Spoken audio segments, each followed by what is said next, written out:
Die eensame genigtig, geskryf deur Ilse Steenberg.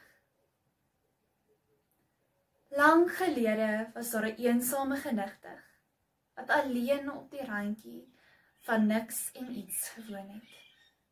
Vandat die genigtig bestaan het, het dit nie geweet waar dit vandaan kom, of waarheen dit gaan nie, of wat dit se doel was nie. Selfs het dit nie geweet wat dit weet nie.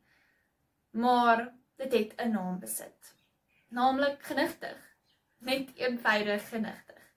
En dis al, genigtig sonder doel of hoofletter. Moenie dink die genigtig het van dit se naam gehou nie. O nee, glad nie.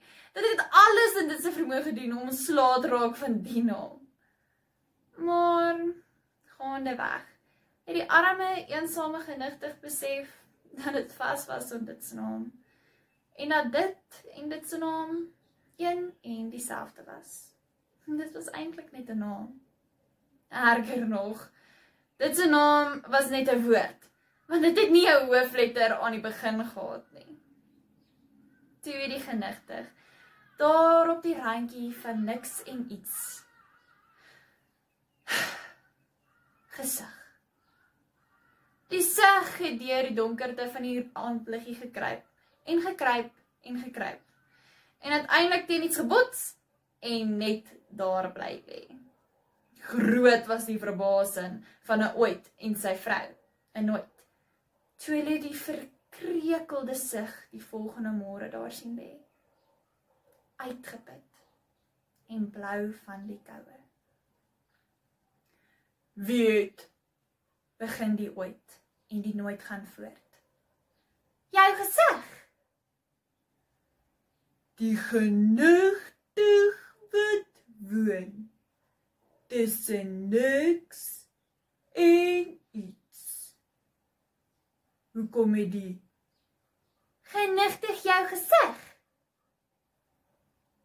Omdat dit eensaam is.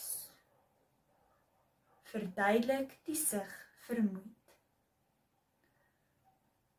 Kan julle nie dalk raad gee nie? Ja, ons. Begin die ooit en die nooit gaan voort.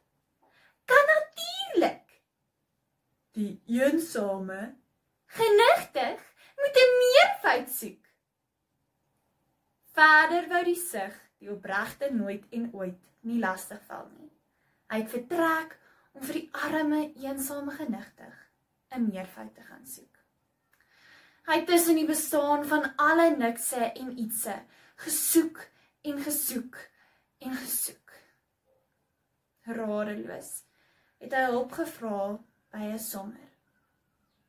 Almal wat meervoude moet hê, het klaar meervoude. Hoekom? Wou die sig omgekrap weet.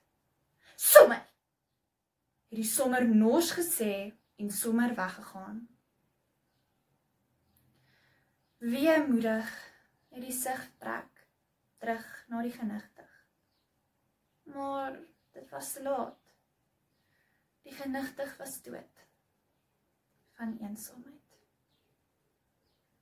Toe het die sig 'n grafsteen opgerig met die woord genigtig daarop uitgegraveer. Toe het die genigtig weer bestaan, want die genigtig was net 'n woord.